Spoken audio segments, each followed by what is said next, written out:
14장 20절에서 21절까지의 말씀입니다.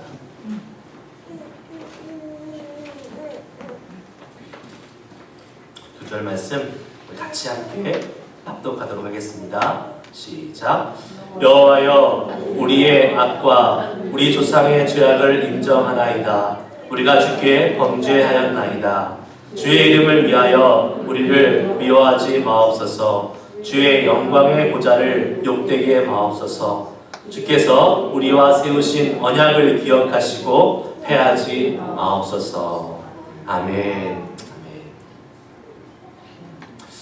사실 오늘 무슨 날이죠? 네. 자매님들이 기억해 주셔서 감사합니다. 아버지 날이 있는지 없는지 모르고 지나가는 것이 사실 다반사지만 오늘은 아버지의 날입니다. 한번 주변에 형제님들께 인사해 주시기 바랍니다. Happy Father's Day. Happy Father's Day. 네. Happy Father's Day 아버지들. 네, 감사합니다. 이 땅의 아버지가 되어주셔서 감사합니다. 그 영미문학 리서치에 의하면 영어를 쓰는 한 4만 명을 대상으로 영어 단어 중에서 가장 아름다운 단어가 뭐냐라고 물어봤더니 뭐라고 했을까요? 마더. 예, 마더, 파더가 아니라 마더. 1등이 마더래요. 마더. 가장 아름다운 영어 단어는 마더, 어머니였습니다. 그러면 그 다음으로 아름다운 단어는 파더가 아닙니다. 파더는 순위권에 없어요. 아예 순위권에 없다고 합니다. 그만큼 아버지의 존재가 이렇습니다. 네. 하지만 이 땅에 하시는 믿음의 아버지들 정말로 축복하고 여러분들이 있기 때문에 가정이 믿음 가운데 설 수 있는 거고 교회가 믿음 가운데 설 수 있는 거고 이 땅이 믿음으로 나아갈 수 줄 믿습니다. 오늘 말씀의 제목은 나를 뛰어넘는 회개라는 제목으로 말씀을 같이 함께 나누려고 합니다. 제목에서 눈치를 챌 수 있겠지만 우리가 함께 나를 뛰어넘어서 이 나라와 민족과 사회를 위해서 우리가 어떻게 기도할 수 있을까, 어떻게 회개할 수 있을까 라는 것을 한번 오늘 말씀을 통해서 여러분과 같이 나눌 수 있기 원합니다. 2016년, 지금부터 한 3년 전이죠. 델리를 부끄럽게 한 90분이라는 제목의 기사를 본 적이 있습니다. 델리, 뉴델리, 인도 이야기입니다. 인도는 많은 인구로 유명한 나라이지요. 그래서 인도를 가면 사람 구경 시큰하고 올 수 있지요. 근데 어느 날 한 시민이 길거리를 지나가다가 차에 이렇게 치게 됩니다. 그래서 그 시민이 이렇게 넘어지고 쓰러져서 고통을 당하고 있는데 그로부터 90분 동안 그 주변에 차들이 지나가고 사람이 이렇게 지나가는 일들이 계속 벌어졌습니다. 한두 사람이 지나가고 차도 지나가고 근데 얼마 있다가 한 인력거 분이 막 지나가다가 그 사람을 발견합니다. 그리고 나서 그 사람 곁으로 다가가서 그 사람을 도와주는 줄 알았는데 그 사람이 가지고 있는 휴대폰을 살짝 집어서 주변을 살펴본 다음에 도망가 그런 사건이 있었습니다. 그리고 90여 분 동안 그 주변에 지나가는 차는 거의 한 400여 대, 또 그 옆을 지나갔던 사람은 한 40-50명 정도의 사람이 지나갔는데 한 사람도 이 사람을 돌보거나 이 사람에 대해서 관심을 갖지 않고 지나가서 결국은 그 사람이 사망하게 된 사건을 보면서 인도뿐만 아니라 모든 세계에서 그 사건들을 보도하면서 우리가 사는 사회가 얼마나 이기적이고 개인적인 사회가 되었는지를 다시 한번 경각심을 일으켜 세우는 그런 기사를 본 적이 있습니다. 비슷한 시기에 한국에서도 비슷한 일이 있었습니다. 아마 이 기사를 기억하시는 분도 있을 텐데 경비를 쓰는 어떤 할아버지 한 분이 밤샘 근무를 마치고 집으로 퇴근하시다가 쓰러졌는데 15분 동안 그 주변에 많은 사람들이 지나갔는데 아무도 케어하지 않고 아무도 관심 갖지 않고 보살펴주지 않아서 결국 심근경색으로 쓰러졌는데 15분 뒤에 지인이 지나가다가 발견하고 병원으로 데려갔을 때는 이미 사망한 후였다라는 안타까운 그러한 우리 시대의 모습을 보여주는 그런 기사를 본 적이 있습니다. 신앙인이라고 해서 다를 수 있을까요? 성경은 우리에게 선한 사마리아인의 비유를 통해서 우리는 그것을 다시 한번 생각해 보게 합니다. 유대인이 지나가다가 넘어졌는데 쓰러지고 다쳤는데 제사장 서기관들은 그냥 지나가잖아요. 물론 선한 사마리아인이 구해줘서 보살펴주고 하긴 하지만 믿음 좋은 사람들도 다 지나갔다는 겁니다. 어찌 보면 우리 신앙이라고 해서 별 다를 바 없는 그러한 상황이 아닐까라는 생각을 해보게 됩니다. 기독교, 특히 현대 기독교, 아니 한국 사람들의 기독교의 특징이 하나가 있습니다. 그것이 무엇이냐? 그것은 개인의 영성과 개인의 구원을 많이 강조한다는 사실이에요. 구원이라는 것이 하나님과 나의 개인적인 문제이고 자신의 영성을 위해서 개인적인 훈련, 말씀 묵상, 기도, 생활 많이 강조되어 왔습니다. 맞습니다. 구원과 개인의 영성은 개인적인 영역임이 분명합니다. 그런데 우리가 반드시 기억해야 될 것은 이 구원이라는 것은 이 개인 영성이라는 것이 복음의 전부가 아니라는 사실이지요. 구원과 개인 영성은 복음의 시작이지 복음의 전체가 아니라는 사실을 우리는 먼저 기억해야 할 것입니다. 그런데 우리는 나도 모르게 많은 경우 내가 구원받으면 됐고 내 영성이 괜찮으면 돼 라는 이러한 영적 개인 이기주의에 쉽게 빠지기 쉽다라는 사실을 우리는 기억해야 합니다. 온통 내 중심적인 신앙관, 나도 모르게 갖고 있는 것이 우리 한국 기독교, 한국 교회의 모습이 아닐까 우리는 심각하게 한번 질문해 볼 필요가 있습니다. 일단 내가 구원받았으니까 됐고 나의 영적인 상태 이 정도면 됐으니까 괜찮아 라고 생각할 때가 많이 있지 않습니까? 그러나 정말 괜찮은 것인가? 그것이 정말 괜찮은 것인가요? 오늘 본문을 통해서 우리는 예레미야가 했던 기도를 통해서 하나님이 우리 신앙인들에게 특별히 이 한국 신앙인들에게 한국 기독교인들에게 원하시는 그러한 모습이 어떠한 것인지 한번 살펴볼 수 있는 그리고 우리의 신앙의 모습을 점검할 수 있는 시간이 될 수 있기를 원합니다. 자, 나를 뛰어넘는 회개라는 제목으로 말씀을 전한다고 했어요. 나를 뛰어넘는 회개를 하기 위해서 우리가 먼저 기억해야 될 것이 있습니다. 다 같이 한번 따라해 볼까요? 하나님 앞에서 우리 모두는 죄인입니다. 하나님 앞에서 우리 모두가 죄인이라는 사실을 우리는 먼저 인정하고 기억해야 됩니다. 오늘 본문 말씀 20절 말씀을 한번 보겠습니다. 같이 읽겠습니다. 시작. 여호와여 우리의 악과 우리 조상의 죄악을 인정하나이다. 우리가 주께 범죄하였나이다. 즉 이 고백은 우리라는 대명사를 써서 고백이 되고 있어서 마치 유다 백성들 전체가 하나님 앞에 나와서 자기의 죄악을 고백하는 것처럼 보이기 쉽습니다. 그러나 그렇지 않습니다. 예레미야서를 계속 큐티하면서 우리 읽어오지만 유다 백성들은 하나님 앞에 지금 자기 죄인임을 인정하는 것조차를 할 수 없는 상황입니다. 하나님 앞에 잘하고 있다고 생각하고 거짓 선지자들이 나와서 아무 일 없을 거야, 평화가 있을 거야, 더 잘 될 거야 라는 그러한 메시지를 듣고 거기에 안심하고 있는 사람들이 바로 유다 백성들입니다. 그러면 여기서 우리라고 했던 이 우리라는 대명사는 예레미야 자신이 개인이 유다 백성들의 죄악을 끌어안고 대신해서 지금 하나님 앞에 회개하며 기도하고 있다는 것을 전제로 하고 있다는 것을 살펴볼 수 있습니다.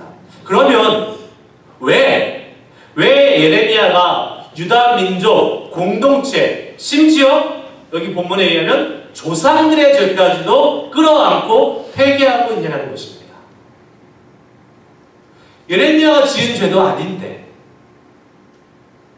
다른 사람들, 유다 백성들이 지은 죄고 조상들이 지은 죄인데 왜 예레미야가 이 죄를 끌어안고 회개하면서 주님 앞에 나아가고 있냐는 말입니다.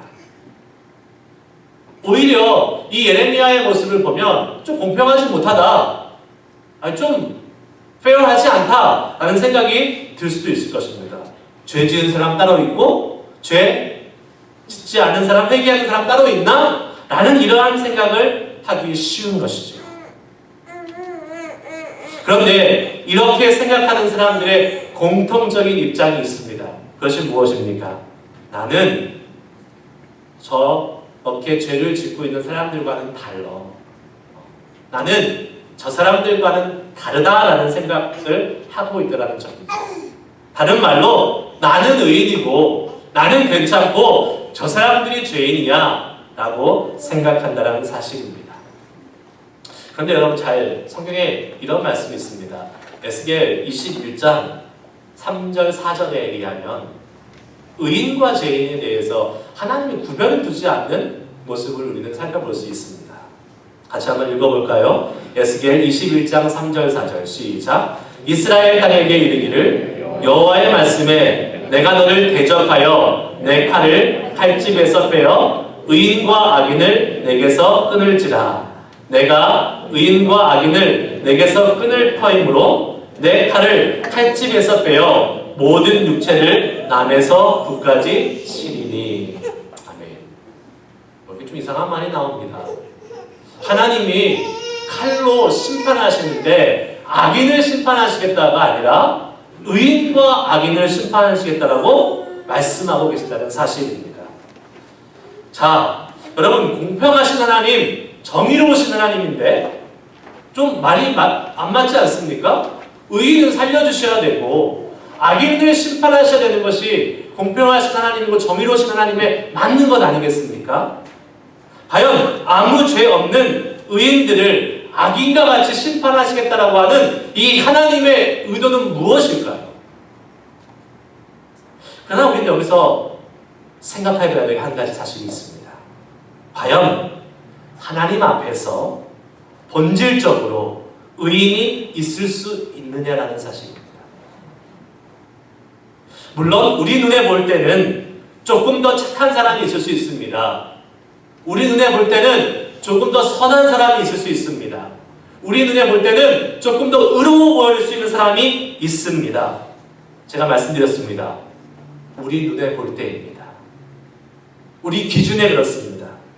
우리 눈에 볼 때, 우리 기준에 볼 때 우리가 조금은 다른 사람보다 나아 보일 수 있어서, 다른 사람보다 조금은 착해 보일 수 있어서, 조금은 선하고 의롭게 보일 수 있어서 내가 의롭다라고, 아니 저 사람은 의롭다라고 이야기할 수 있겠지만 하나님 눈에 그 어떠한 사람이 의로움을 내세울 수 있겠냐는 말입니다. 사람의 기준이 아니라 하나님의 기준에 비춰 보았을 때는 완전한 의인 결코 있을 수 없습니다.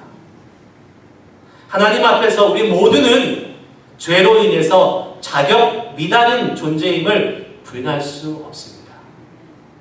즉 모든 사람은 본질적으로 하나님의 심판을 누구도 피할 수 없는 죄인이라는 사실인데, 나는 의로운데 나는 죄가 없는데 나는 왜 심판을 당해야 되냐고 주장할 수 있는 사람은 이 땅에 어떠한 사람도 없다라는 사실을 우리는 먼저 인정하고 주님 앞에 나아가야 될 줄 믿습니다. 이미 그렇게 자기가 의롭다라고 생각하는 사람은요, 결코 의로운 사람이 될 수 없습니다. 아니, 자기가 조금이라도 의로움에 가깝게 나아가려고 하는 사람은 어떠한 태도를 가질 수밖에 없냐면, 이 죄가 가득한 이 세상, 이 죄가 만연한 이 땅, 이 민족, 이 나라를 보면서 그리스도인으로서 하나님께서 의로움을 그래도 허락해 주신, 그 의로움을 칭해 주신 사람으로서 그 그리스도인의 사명을 감당하지 못하고 있는 사실에 대해서 슬퍼하며 탄식하는 회개의 고백을 하는 사람이 그나마 의로움에 더 가까운 사람이라고 우리는 이야기할 수 있겠습니다. 예레미야가 의인입니까? 그래서 지금 의인인 예레미야가 죄인인 유다 백성들의 죄를 끌어안고 고백하는 것이 언페어하다고 생각할 수 있겠습니까? 아닙니다. 예레미야도 죄인 중에 하나입니다. 예레미야도 우리 눈에 볼 때는 하나님의 말씀을 잘 대언하는 것 같고 하나님 말씀을 따라서 예언 활동을 하는 선한 선지자 같지만 예레미야도 죄인이요 하나님의 구원의 손길이 필요한 사람임을 부인할 수 없는 것입니다. 왜냐하면 모든 사람은 죄인이라고 성경은 말씀하고 있기 때문에 그렇습니다. 도토리 키재기란 말이 있죠. 도토리 키재기란 말이 있습니다. 고만고만한 사람들끼리 잘난 척할 때 쓰는 말입니다. 제가 한국에서 대학교 다닐 때에 그런 이제 그 광경을 많이 봤어요. 대학교를 이렇게 들어가면 좀 이렇게 명문대, 좋은데 들어간 학생들은 학교 로고가 새겨진 티셔츠, 그리고 뭐 이렇게 바인더, 폴더, 아니면 뭐 이런 거, 책가방 이걸 딱 메고 지하철 딱 탑니다. 자랑스럽게 타요. 난 이 학교 다녀. 나는 괜찮아. 근데 뭐 세상 말로 별로 이렇게 좋은데 대학을 못 간, 세상의 기준으로 못 간 사람들은 절대 학교 티셔츠 입고 타는 걸 본 적이 없습니다. 그냥 드러내놓고 뭐 이렇게 나타내고 싶지 않은 거죠. 근데 우리가 일명 말하는 뭐 이렇게 스카이, 뭐 서울대, 연대, 고대 학생들은 막 이렇게 다니는 걸 너무나 많이 봤어요. 그런데 여러분, 그게 참 부질없는 짓이라는 것을 깨닫게 됩니다. 한국 안에서는 나름대로 이렇게 자기들 잘난 것 같고 좋은 대학 다닌 것 같지만 유학 나와보세요. 여러분, 서울대, 연대, 고대 나오신 분들 어떤 취급받는지 아십니까? 아시아 조그만 나라에서 온 그냥 불쌍한 학생 취급받습니다. 네. 똑같아요. 뭐 그 좋은 대학 나왔다고 해서 대단한 뭐 취급받는 건 아닙니다. 한국에서 경쟁이 심하니까 그나마 뭐 이렇게 좋은 대학 나왔다고 인정받는 거지 세계에 내놓으면 아무것도 아닙니다. 도토리 키재기란 말이 바로 이것입니다. 하나님의 눈에 누가 의인이냐, 누가 믿음이 좋냐, 누가 잘났느냐, 이거 지금 우리가 내세우면서 페어하니 언페어하니, 공평하니 공평하지 않다느니 이 말을 할 수 있는 상황이 지금 아니라는 사실이에요. 사도 바울은 로마서 3장 9절에 이러한 편지를 로마 사람들에게 씁니다. 그러면 어떠하냐? 우리는 나으냐? 결코 아니라 유대인이나 헬라인이나 다 죄 아래 있다고 우리가 이미 선언하였느니라. 유대인이나 헬라인이나 이미 지금 예수 믿고 구원받은 사람이나 아니면 예전부터 하나님을 믿었던 유대인이나 아니면 아직 예수를 모르는 이방인이나 모두 다 죄인이라는 건 사실이에요. 바울 자신을 포함해서 이미 그리스도인이 되어서 예수님을 따르는 믿음의 지체들에게 결코 그들이 낫다라고 선하다고 의롭다라고 주장할 수 없다고 바울은 고백하고 있는 것입니다. 본질적으로 죄인이요. 그 죄는 자신이 해결할 수 있는 것이 아니라 오직 예수 그리스도의 보혈을 믿는 자에게 선언해 주시는 하나님의 칭의밖에 없다라는 사실을 바울은 분명히 깨닫게 하고 있는 것입니다. 내가 의로운 것이 아닙니다. 하나님이 의롭다고 여겨주시는 것입니다. 그러므로 우리는 본질적으로 죄인이라는 사실을 항상 기억하고 있어야 될 것입니다. 아까 말씀드렸지요. 내가 지금 누구를 탓하고 누구가 잘났고 누가 못났고 누가 죄인이고 누가 죄인이 아니고 그래서 이게 페어하고 언페어하고 이것을 따질 때가 아니라는 것입니다. 우리 모두가 다 죄인이기에 하나님 앞에 엎드려 회개하고 나아가는 것이 우리에게 필요한 것이죠.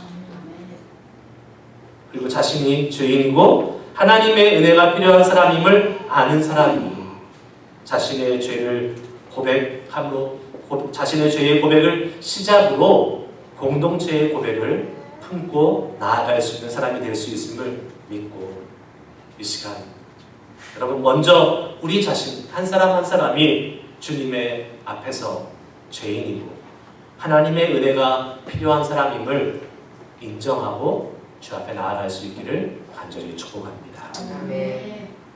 두 번째 나를 뛰어넘는 회개를 하기 위해서 우리가 필요한 것은 바로 공동체가 곧 나라는 사실을 우리는 알아야 됩니다. 우리는 지금 이민자로 미국에 살고 있습니다. 그렇죠? 네, 누가 그러더라고요. 거기서 열심히 일하시는 형제 자매들 향해서 외국인 노동자라고 우리는 외국인 노동자래요. 네, 그런 신분으로 살고 있다고 하면서 말씀을 하시더라고요.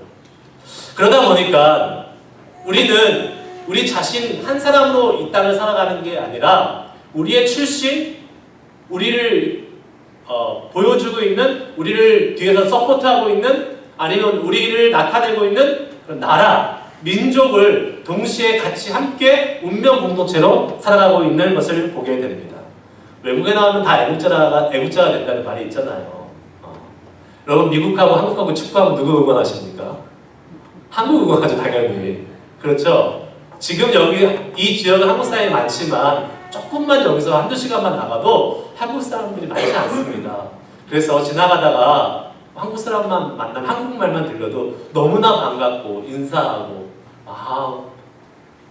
너무나 서로 막 좋아하는 그러한 일들이 참 많이 있지요. 공항에 들어올 때 제일 많이 느끼지 않습니까? 내가 한국 사람이냐 아니냐, 또 미국 시민권자냐 아니냐, 이런 것에 따라서 벌써 차별이 주어집니다. 서는 줄 자체가 달라지죠. 1997년 IMF 때 한국의 환율이 완전히 떨어지면서 이곳에 살던 많은 교민들, 그리고 이곳에 와서 공부하는 유학생들이 많은 피해를 입었습니다. 어려움을 많이 겪었습니다. 한국 사람이기 때문에 겪었습니다. 일본 사람, 중국 사람은 안 겪어요. 우리가 혼자 사는 것 같지만 우리는 공동체, 나라와 민족과 사회와 운명을 같이 하고 있다는 사실을 우리는 깨달을 수 있어야 됩니다. 개인의 운명은 공동체의 운명과 결코 분리될 수 없습니다.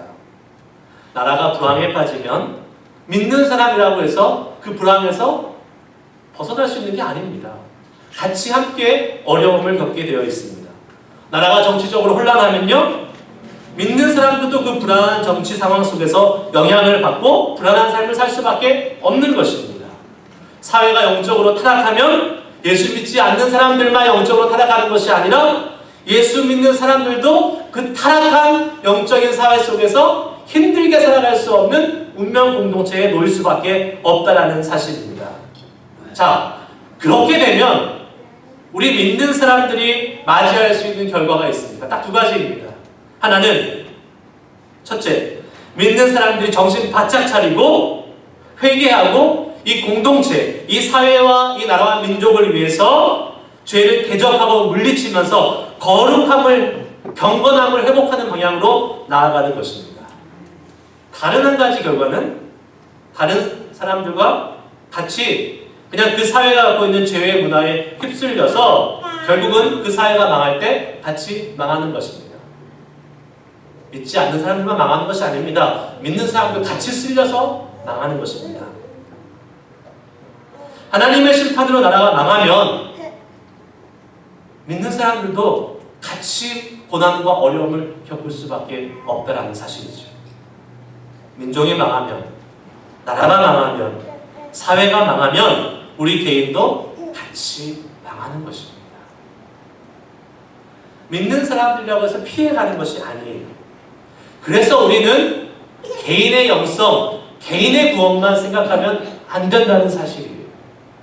우리의 영적인 관심은 개인을 뛰어넘어서 늘 우리가 몸담고 있는 이 사회, 우리가 살아가고 있는 이 민족, 나라를 위해서 생각해보고 기도하고 정신 바짝 차리고 지금도 회개하고 주님께 부르짖으며 거룩과 경건을 회복하기 위해서 힘쓰며 나아갈 수 있는 사람이 되어야 될 줄 믿습니다.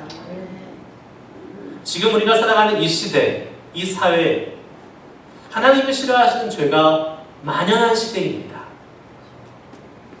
예레미야를 큐티하면서 여러분들, 이게 단순히 지금으로부터 수천 년 전에 있었던 유다 백성들의, 유다 사회의 이야기라고 여러분 생각하십니까? 아니요. 어쩌면 똑같이, 어쩌면 이렇게 똑같을 수가 있을 거야. 이 땅을 살아가는 우리의 민족과 이 사회가 어쩌면 이렇게 똑같을 수 있을까? 너무나 흡사하고 너무나 비슷해서 안타까움을 금할 수 없게 됩니다. 얼마 전에 저희 아이들과 함께 야구를 보러 간 적이 있습니다.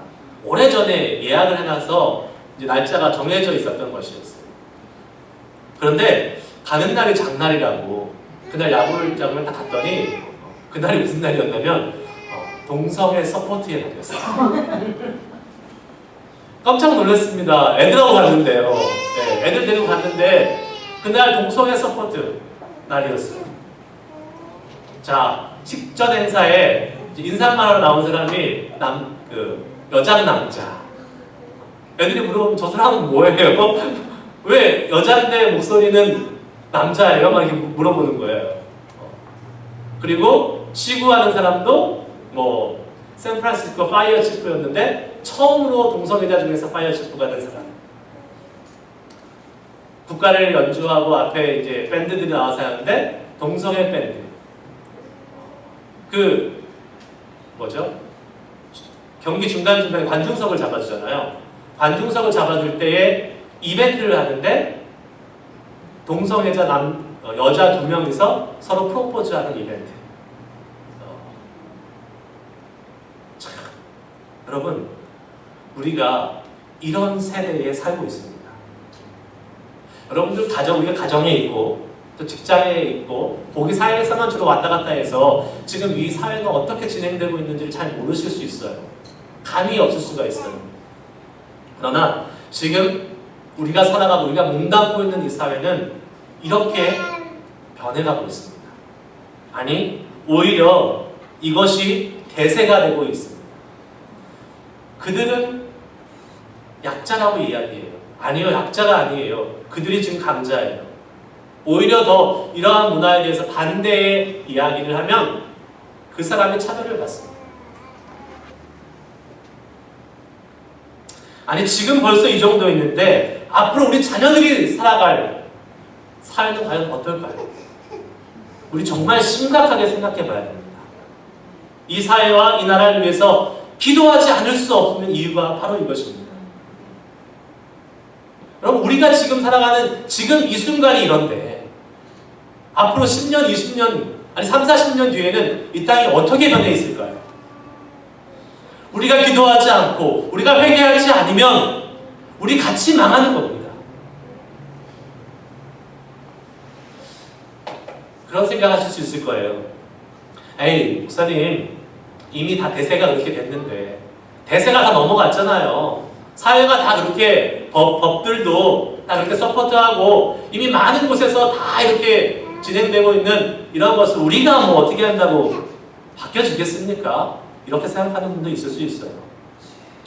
이 베이 지역이 크리스찬 3%, 많게는 6%까지 보는데 많이 잡아서 6%가 어떻게 목소리를 낸다고 되겠습니까? 그냥 조용히 우리 신앙 잘 지키면서 그냥 신앙 잘 지키면 나가죠. 아니요, 그렇지 않습니다. 우리 신앙도 지키지 못하게 됩니다. 말씀드렸잖아요. 둘 중에 하나입니다. 거룩과 경건을 회복하든지 아니면 쓸려서 망하든지 둘 중에 하나를 우리는 선택해야 됩니다. 하나님은 언제 숫자로 싸우셨습니까? 하나님은 언제 숫자가 많았고 군사가 많았고 무기가 많아서 전쟁에서 이기셨습니까? 아니지 않습니까? 하나님은 숫자로 싸우지 않으시는 분입니다. 하나님은 하나님의 마음으로 하나님을 위해서 일어나는 그 사람들을 통해서 싸우시는 분이십니다. 그리고 언제든지 그 싸움은 이기게 만드셨던 분이십니다. 13만 5천 명 미디안 군대를 하나님은 몇 명으로 이기셨습니까? 기드온의 300용사 300명을 가지고 13만 5천을 이기게 하셨던 분이 바로 우리 하나님이십니다. 영적 전쟁 앞에는 숫자가 중요한 것이 아닙니다. 하나님을 위해서 일어나는 사람, 하나님의 마음으로 하나님을 위해서 싸울 수 있는 사람, 그 사람이 몇 명이 됐든지 간에 하나님은 그 사람을 통해서 싸움을 이기게 하시고 승리케 하시는 분이심을 믿으시길 바랍니다. 하나님의 사람이 하나님을 위해서 일어나는 것이 중요합니다. 그 시작이 바로 회개입니다. 그 시작이 회개입니다. 나라와 민족, 사회, 공동체의 죄악을 품고 회개하고 기도하는 것이 그 시작이 되어야 돼요. 죄를 죄로 인식하지 못하고 마음이 아프지 않는데 그 죄악이 가득한 공동체를 위해서 어떻게 우리가 일어날 수 있단 말입니까? 못 일어나요. 우리는 지금 하나님께서 특별한 사명을 주셔서 이 베이 지역에 살고 있다고 저는 생각을 합니다. 하나님이 이 지역의 거룩과 경건을 회복하기를 원하시는 줄 믿습니다. 그리고 그 사명을 우리에게 기대하고 계십니다. 북가주 땅이 우리가 살아가는 땅입니다. 그리고 이 미국 땅이 우리의 자녀들이 앞으로 살아가야 될 땅입니다. 그러면 여러분, 또한 우리는 이 조국, 우리가 떠나온 이 조국과 뗄래야 뗄 수 없는 관계에 있는 것이 또한 사실입니다. 그렇다면 우리는 이 북가주를 위해서, 이 미국을 위해서, 우리 조국을 위해서 반드시 기도하며 나아가야 될 줄 믿습니다. 무엇보다도 여기 만연해 있는 수많은 죄의 문화를 끊어버리기 위해서 회개하며 예레미야처럼 하나님, 이것이 이 북가주에 있는 죄인들의 죄악이 아니라 바로 우리의 죄악입니다. 우리의 연약함입니다. 주님 앞에 회개하며 나아갈 수 있는 우리들이 되어야 될 줄 믿습니다. 매일같이 이 땅을 생각하고 나를 뛰어넘는 회개를 주님께 올려드릴 때에 주님은 분명 우리의 마음에 감동을 주실 것입니다. 하나님의 마음을 허락해 주실 것입니다. 여러분, 하나님 잘 모르겠다고, 하나님의 마음이 어떤지 모르겠다고 생각하신다면, 아직 잘 하나님을 경험하지 못하신다면, 하나님도 모르는데 어떻게 나라와 민족과 사회를 위해서 기도해요? 이렇게 하지 마시고 한번 기도해 보세요. 그러면 하나님의 마음을 느끼실 수 있을 것입니다. 하나님의 마음을 깨달을 수 있을 것입니다. 그리고 오늘 본문 말씀 21절의 말씀을처럼 이 예레미야의 고백처럼 이렇게 기도해 보십시오. 한번 같이 읽겠습니다. 21절 말씀 시작. 주의 이름을 위하여 우리를 미워하지 마옵소서. 주의 영광의 보좌를 욕되게 마옵소서. 주께서 우리와 세우신 언약을 기억하시고 패하지 마옵소서. 하나님께 이 예레미야의 심정으로 기도할 수 있는 저와 여러분 될 수 있기를 축복합니다. 지난주 권영구 선교사님이 예배 마치고 성교 나눔을 하셨어요. 많은 분들이 돌아가셔서 같이 함께 하지 못해서 좀 아쉬웠지만 이런 부탁을 하고 가셨습니다. 단자니아의 선교사님으로 사역하고 계신데 단자니아를 설명하면서 교회가 잘 되게 해주세요. 아니면 사역이 잘 되게 해주세요. 성교비가 풍성하게 해주세요. 이거 기도 부탁하지 않으셨습니다. 뭘 부탁했냐면 그 땅에 영적인 묶임이 있다고, 그 영적인 묶임이 끊어지도록 기도해 주십시오라고 부탁하고 가셨어요. 사람들이 어려서부터 다 도둑질하니까 도둑질하는 것이 나쁘다는 것을 모른다는 거예요. 사람들이 어려서부터 원주민들은 어린아이들을 이방신에게 인신 제사를 드리니까 그것이 잘못됐다는 것을 모르고 다 당연하게 부족들이 생각한다는 거예요. 그것이 왜 그렇게 되었느냐? 그 땅을 사로잡고 있는 이 영적인 묶임이, 악한 사단의 영의 견고한 진이 그것을 가득 채우고 있기 때문에 그것이 파해지지 않는 한, 그것이 무너지지 않는 한 아무리 성교비가 많이 오고 아무리 가난한 사람을 많이 돕고 아무리 자기들이 열심히 사역을 한다 해도 결코 그것을 벗어날 수 없다는 사실입니다. 이 땅도 마찬가지입니다. 우리가 살아가는 이 지역도 마찬가지입니다. 이 지역을 꽉 잡고 있는 악한 사단의 영이 있습니다. 돈을 쫓아가는 물질만능주의의 영, 자신의 지식과 자신의 권력을 자랑하려고 하는 명예의 영, 음란한 동성애, 이 음란한 영, 이 모든 것들이 사단이 꽉 잡고 있는 악한 도시, 신시리가 되어버린 곳이 바로 이곳입니다. 우리는 그곳에서 지금 살아가고 있는 거예요.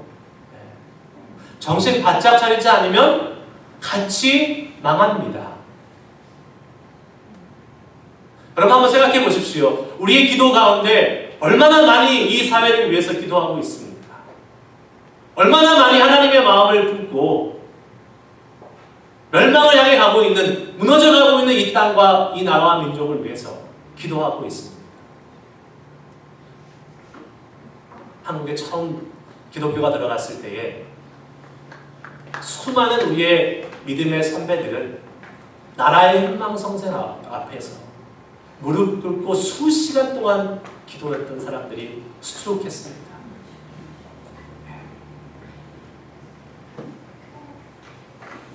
그 중에 한 분, 김교신이라는 분이 있습니다. 1990년대 초부터 하나님의 복음을 받아들이고 1940년대까지 한국에서 하나님의 말씀대로 살려고 했던 분인데, 그분은 성경을 읽기 전에 3시간 동안 기도했대요. 새벽에 일어나서. 무엇을 위해서 기도했겠습니까? 나라를 위해서, 민족을 위해서. 일제 상황 속에서 어두워져가는, 무너져가는 그 나라를 위해서 기도했던 분들이 우리 많은 선배, 믿음의 선배님들이 계셨습니다. 지금 그 역할을 우리가 해야 되는 거예요. 저는 소망하기를 여러분의 개인의 기도의 시간이 있으실 것입니다. 그 시간에 반드시 이 땅과 이 민족을 위해서, 이 나라를 위해서 꼭 기도해 주시기 바랍니다. 그리고 이 땅을 꽉 사로잡고 있는 그 악한 영들을 예수 그리스도의 성령의 능력으로 견고한 짐들을 파해 주시고 무너뜨려 주셔서 부흥의 시대, 성령의 시대, 회복의 시대, 경건의 시대가 다시 오기를 소망하며 기도하는 우리가 되어서 그 하나님이 소망하시고 기대하시는 그 땅, 그 회복이 우리 가운데 다시 일어날 수 있기를 간절히 소망합니다. 함께 기도할 수 있는 우리 모두가 되시기를 축복합니다. 기도하시겠습니다.